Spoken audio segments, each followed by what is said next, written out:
Before we moved to Europe, I was a confused American. Now I'm just a confused European. No, not really. But we're going to take a look at some confused Americans just like me today. And I'm probably going to get some of these incorrect, but I'm sure there's a lot that I know. One thing I do know, I shouldn't be wearing a hat indoors, according to a lot of people. It makes me look very American. It's all right. I'm just having a good time and I like wearing a hat, okay? Everybody just calm down. This is going to be a lot of fun. Before we get going here, go ahead and like the video. Let's see what we can see. Let's talk about things that English people say that would confuse an American. My credentials are that I'm an American, I'm living and working in London, and I'm confused every single day. First one is minging. I think this means either really ugly or really gross. I'm honestly not too sure about this one. Damn, the first thing, I'm confused. Oh, man. Lisa kind of picked some of these too. And so minging. I've never heard of that, minging. And we do have another channel, UK, where we watch UK television and stuff. So I do know a lot of these types of words, but I don't think I've heard of minging before. Next one is it? So a lot of people will say this meaning really. Like in the US, we'll be like, oh, really? They'll be like, is it? It's not always about something that would be like an it, if that makes sense. What? You could be like, oh, I'm having a horrible day today. And they'll be like, is it? It's hard to explain, but that's pretty much the gist. The next. What about isn't it? She's probably going to say that, but is it? Is it? Never heard that one. I heard of isn't it. I think sometimes I say that before I even came here. Like, wouldn't it? Or isn't it? Or, no, I think those isn't it, wouldn't it, couldn't it? Next ones are defo and fairs. I find a lot of people text these. I don't know if I've ever really heard them said out loud. No, fairs I've heard said out loud. But fairs just means like fair. Like, I don't know, it's just slang. And defo just means definitely. But I'm not sure why they always type it out as defo. Like, I would say def. But And the next one is class. So I don't know how to describe this one, but they'll be like, that's class when something is like good. I really don't know how to describe this one. Class. But it means something's good, essentially. Last one is have a think. I've heard a lot of people use this and I actually really like it, and I've started using it. So it just literally means think about. I'm going to have a think about that. Okay. That makes sense. I'll have a think. Have a think. Think about it. Have a think. I'm thinking. And get back to you. Okay. Have a think. I really like this one. I like that one too. I want to implement that in the US. Some examples of UK slang that I've encountered during my time here and I think would confuse an American. Let me know if you want to see more of these videos or if you just want me to shut up. Happy to do that as well. No, I don't want her to shut up. I think that was good. I think isn't it is the only one of those that I use. Minging. Somebody tell me what that is. I know people say you can look it up and all that, but we don't have time for that. Somebody tell me, or if you don't mind, what minging is. That would be interesting. I could be wrong, but as a Brit, I think that's class is meant to be sort of, I suppose they're trying to say, sort of like that's classic. Oh, okay. I would think like that's classy, but I'm not a Brit. And obviously this person is. I definitely think people say isn't it more than is it. Yeah, that's right. I'm British. I knew it. All right, here's our friend again. Let's see what she has now. Actually dying right now. Uh-oh. I just made one of the videos of words that the British or English people say that would confuse an American. Holy crap. Guys, why are all your words from like inappropriate origin? Like, I actually can't. Like, I just Googled knackered and buggered and I'm scared. Damn. I'm like, do I need to take down that video? Knackered and buggered. Oh man, she must have done another video on it. I don't know what those mean. Knackered. Like I'm tired or something. Buggered. I don't know. What do those mean? Knackered and buggered. Buggered. We call that little thing on the end of a pencil a rubber. Uh-oh.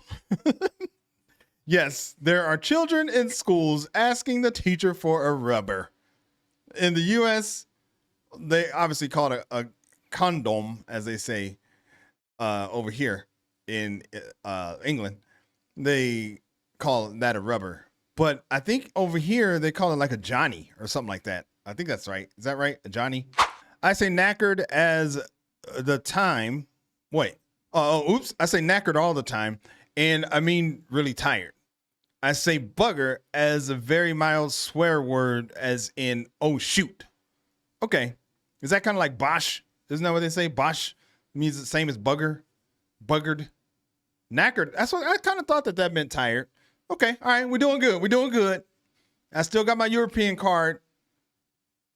Let's keep going.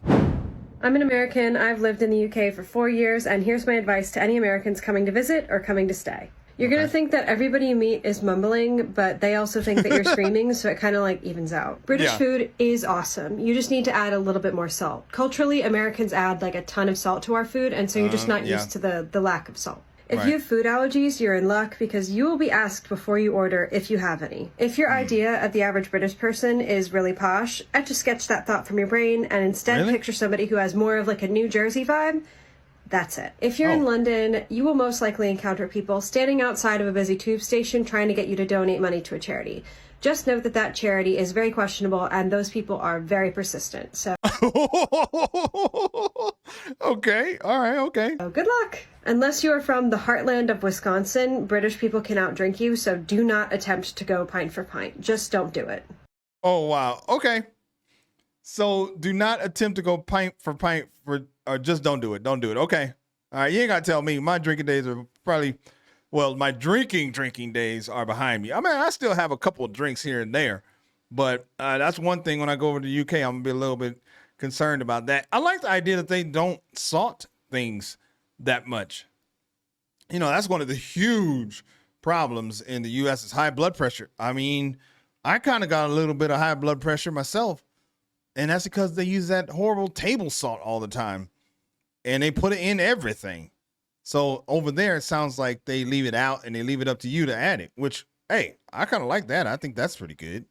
All right, let's take a look at some comments. As a general rule, we undersalt. Then people can add more salt to their taste. There's almost always salt and pepper on the table. That's pretty good. Here in Spain, there's really never pepper on the table. And not always salt unless you order like a media aceite tomate with which is like olive oil and like a tomato sauce. You put salt on there, but usually they don't really do salt and pepper out here, which is cool. You know, we have our own salt. That's American. That's American. We found out because we have our own like sea salt that we take with us. But people tell us that's kind of American that we do that. I don't know. Can you stop screaming, please? She wasn't even screaming. But I get what they're saying. They're being funny, okay? And I laughed, so it worked. I've discovered that being asked if I'm from the U.S. is not a compliment. Actually, we've been asked by multiple like servers, like, are you guys from the U.S.? Like, we could tell. What? And some of them spoke Chinese to us, but they knew we were from the U.S. And yeah, I don't think it's a compliment because, I don't know, there was a tone to it, but other than the English, I wonder what else gives it away. Anyways, I hope I'm not being a bad tourist, but me and my family are having fun. And it's so pretty everywhere we go. Aw, she was nice. Okay, wait. People have asked me, are we from the U.S.? That's not, I thought it was just a question. Like they're trying to start a conversation with me or something. Does it mean something else to my European friends out there? Because it kind of sounds like it does, according to her. Oh man, she was genuinely like curious and sad. Aw. Culture shocks I had as an American in Europe. Europeans have more hours of the day, okay? Yeah, we do. Where are you guys finding the time to sit at a restaurant for 3 hours? Yeah. Dude, even as a tourist, I was like, hello? I think this will blow. Wait, what did that say? Hello? I got shit to do.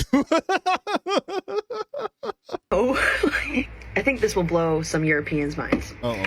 You want to know the protocol for what I have to do as a server where I work in the U.S.? When a guest comes into the restaurant, I'm supposed to greet them within 1 minute. I go greet them, get their drink order. They're supposed to have their drinks back to them in 2 minutes. Oh, Guess wow. how long they're supposed to wait for their appetizers? 7 minutes. So every day, whether it's me serving a table, another server I work with, whatever, there are multiple people in the restaurant that will complain that the food took too long, and we always listen and we always refund them for the food and give it to them for free. Oh, damn.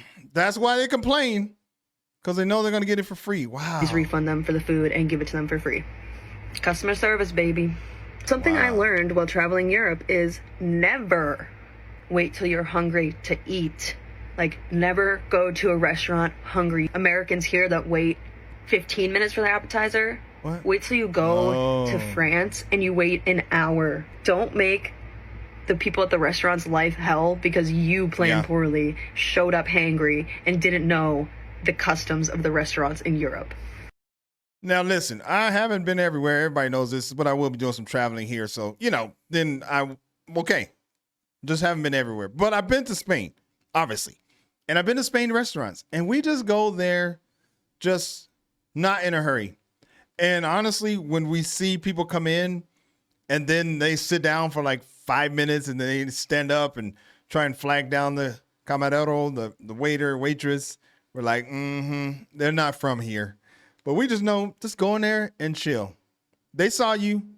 I don't care if we go and sit down, the table's dirty, doesn't matter. We just sit there. Because they know who was there and who wasn't. And eventually, it hasn't happened one time where they took too long or, we had to get up and go and talk to them. They know we're there and they come over and talk to us. So we just chill. It's great. I can only imagine the number of Americans that go over to Europe expecting American customer service at restaurants and getting totally pissed off and just making complete assholes of themselves because they think they're getting shitty service. They're just getting the standard service in Europe, but they're used to getting their ass kissed in America. Oh, wow. People get pissed off when you make generalizations about America or Europe. Actually, they don't get pissed off when you make generalizations about America. Everyone can pretty much say whatever they want about America, and we're not allowed to complain or argue about it. Everyone hates us. Okay, whatever. But something that is just true is the sizes are different. Yeah. Okay? Like, I'm not kidding when I tell you that getting a large coffee in Europe was the same as getting a small at some coffee shops in America.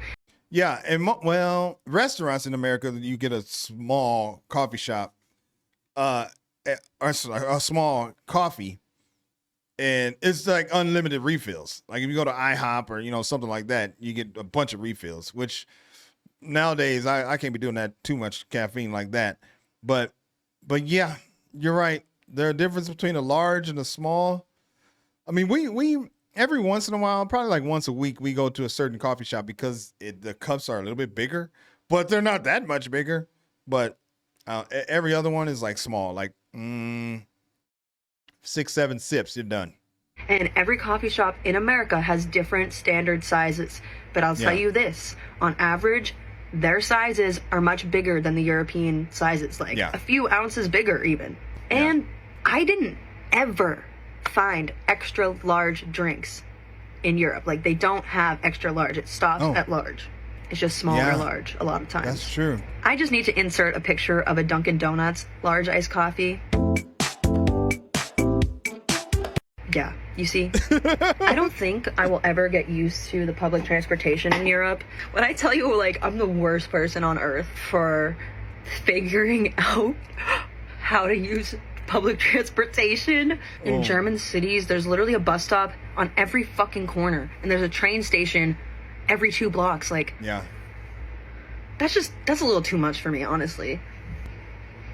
I made one of those famous mistakes of buying the wrong ticket when I was going from Amsterdam to Berlin. So what happened is I bought the wrong date for a ticket, which completely my mistake. And when I was on the train and the ticket person came to check my ticket, they were like, "This is wrong." And I was like, "Oh my God, what do you mean? Like, this was already $60. What the fuck? And now I'm gonna get fined." He's like, "You need to buy a ticket for this correct train right now, or I'm gonna give you a fine for having an invalid ticket from the Netherlands and having an invalid ticket to enter Germany." So, what? I've never heard of that. You get a fine if you have an invalid ticket. Wait. What does that even mean? I mean, this is something I need to know. So I don't want to be confused on this one because I'm not trying to have a fine. What's that all about?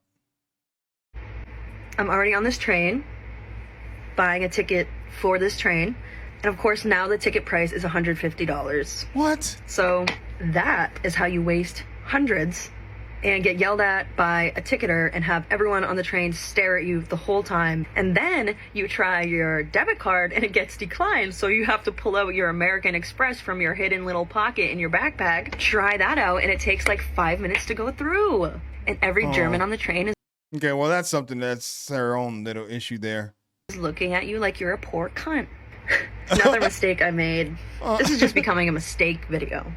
When I was going from, I think it was Ljubljana to Lake Bled, I accidentally bought a ticket for 5 a.m. instead of 5 p.m. because my mind just like glitched and I forgot about the 24-hour clock that they use in Europe. So that was some more money wasted. I'm sorry, I'm not fucking getting a train at 5 a.m. even if it cost me my life. Wow. Yeah, so there's literally a million culture shocks I had. There are always exceptions, especially on a diverse continent like Europe with a lot of different countries. Even though they are all very different from each other, they all share some things in common. Wow, all right. I mean, that was super helpful. But I do need to know about this expired ticket or canceled ticket or whatever she said that you can get a fine. I need to know about that. So answer in the comments ASAP. Actually, my son is about to take a trip over to Germany. So, yeah, we need to know what that's all about. Never heard of that. But she was a wealth of information. Thank you very, very much. What do you think that P on the back of that red car stands for? That looks like a fake parking pass, so parking pass. No. Pet in the car, permit.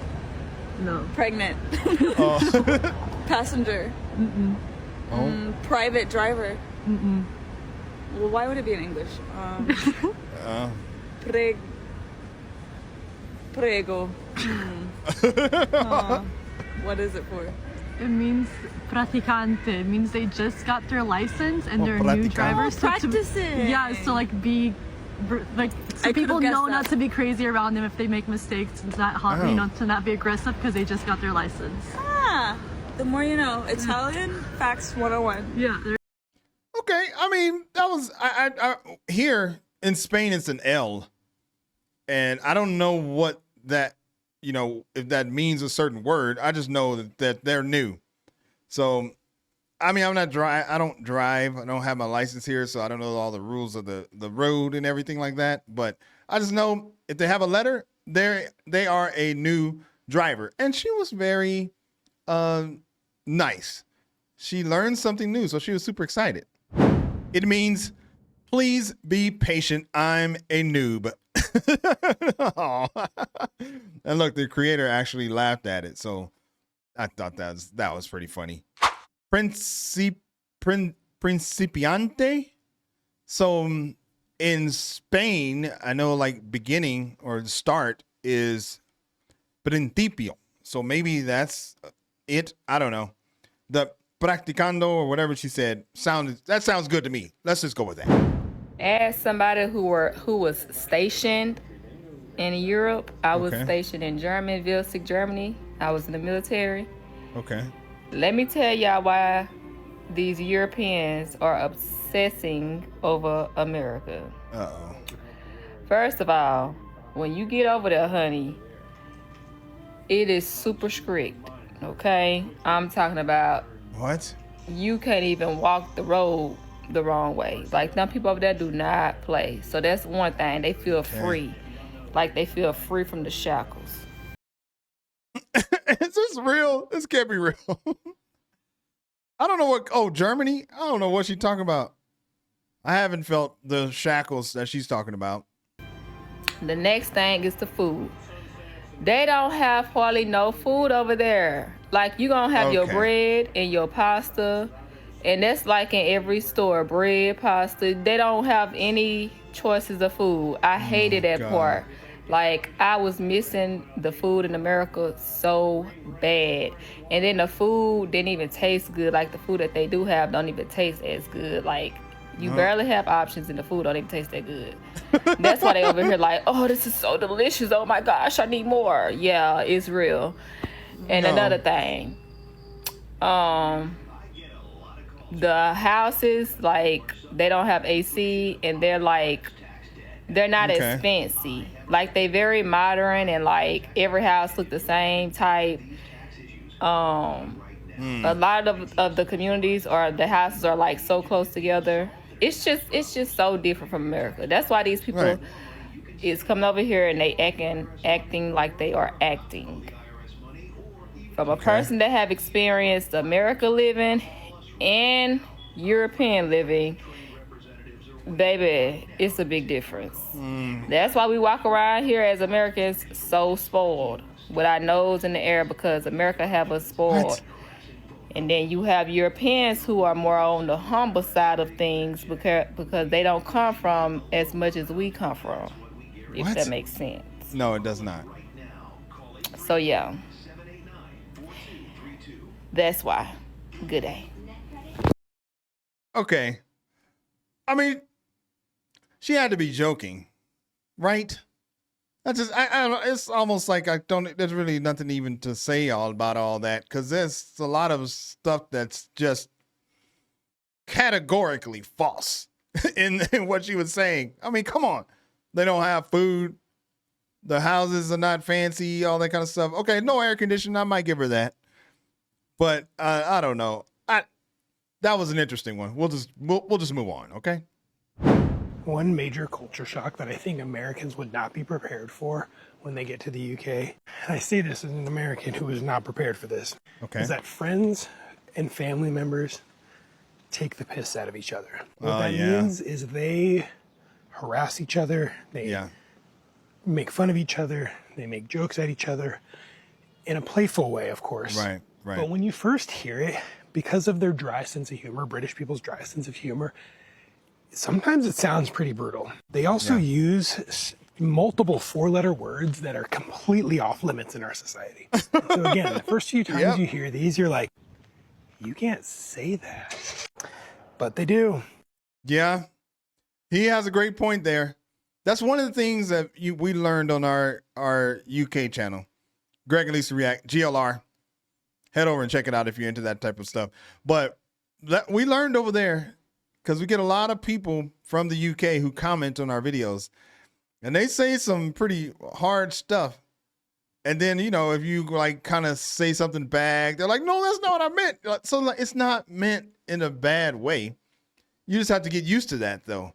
You just have to understand that they're going to, like he said, they're going to take the piss and call you the C word in America. You can't see you, next time, if you know what I'm saying.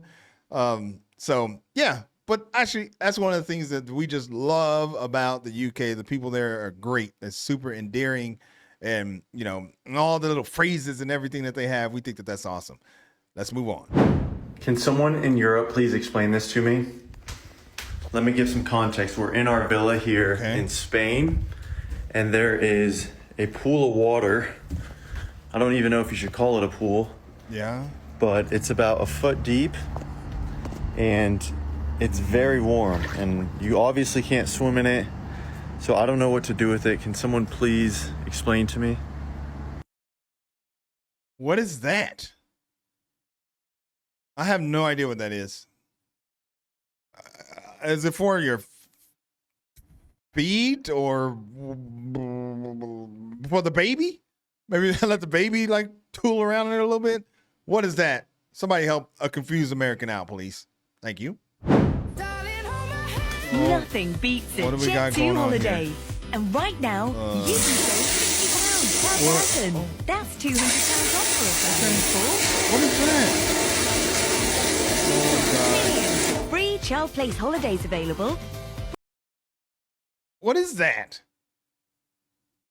That's not a oh God. Bidet. I've never seen that. I've never seen anything like that. What is that? Is it? It looks like the way he was using it, you use that to, because sometimes if you put like a lot of water in the toilet, it'll flush it. So I wonder if it's that. Like it's designed for you to.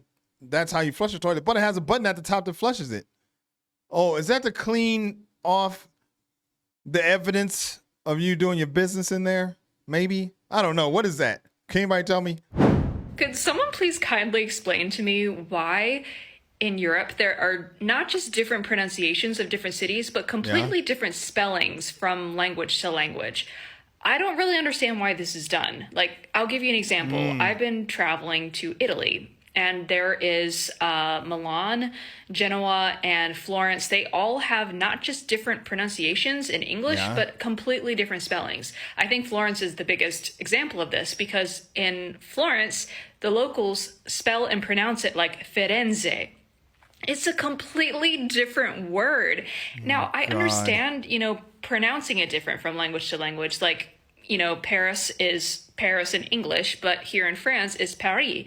That makes sense, but you're not really changing the word. You're just changing the pronunciation. But why do we feel the need to have the English version of certain cities? I don't get that. But wait, why do we feel the need? The English version. Why do we feel the need to have the English version of certain cities? I don't get that. But I've noticed it's the same thing with French too, because Ventimiglia is an Italian city that's close to here, but the French version is Ventimille.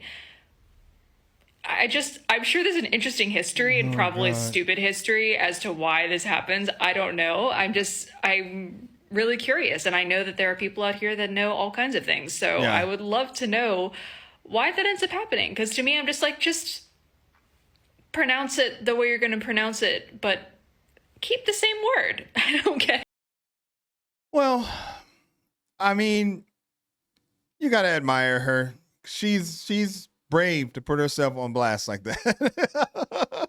Because, I mean, it's just a different language. Like in Spanish, we don't say France, it's Frances, right? Or Alemán for German, Alemania. Like we just don't say, I think that's what she's trying to say. Like, I think, where was it? Lisa and I were watching a video about a amusement park. I think it was in Germany or something like that. And for Ireland, it was spelled differently. It was like IRLAND or something. And we were like, what? That's spelled differently. It's because it's a different language. It's a different word.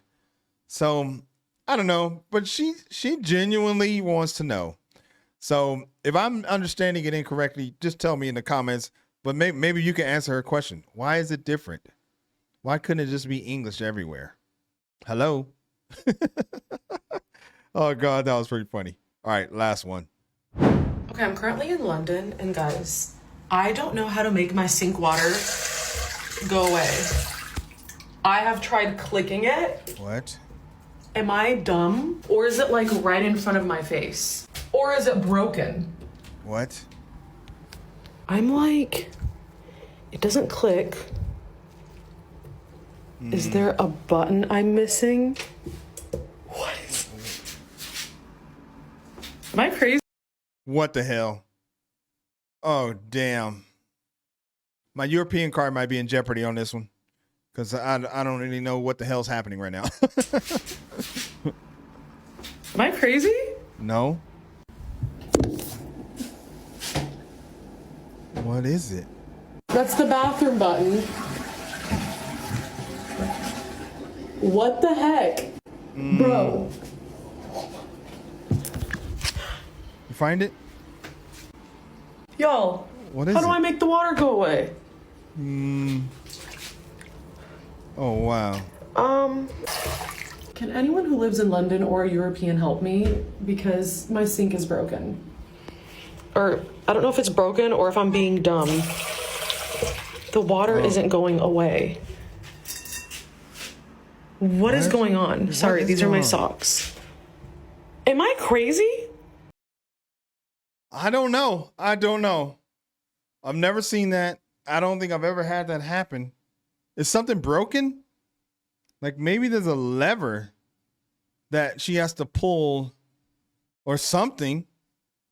Maybe the stop is just broken or something. I don't know. I have never seen that before. That one really stumped me. Maybe somebody said something in the comments. Let's see. It might be one of these, so you could try pressing on the edge of it. Oh. What the hell? What is that? Okay. Try pressing on the edge of it. I just had a thought. I wonder if it's one of those, you know how sometimes when you press on it, it like recoils and goes up, comes up. I don't think she did that. Maybe that's what it is. I don't know. You need to press the middle of the sink, the round metal plug, in order to open it. Okay. That's what I was saying. Okay. I'm European after all. Yes. All right, man. Those were a lot of clips there, but it just, there's so much stuff that you don't know. And listen, before I came here, I didn't know any of these languages. I didn't know anything about anything. I didn't know you had to wait. I didn't know all this stuff. So I think we've come a long way in the 2.5 years that we've been here. All right. That was a lot of fun. Hopefully you liked that video there. If you did, then subscribe to the channel, man. It's easy and it's free. My name's Greg. I'll catch you on the next video. Peace.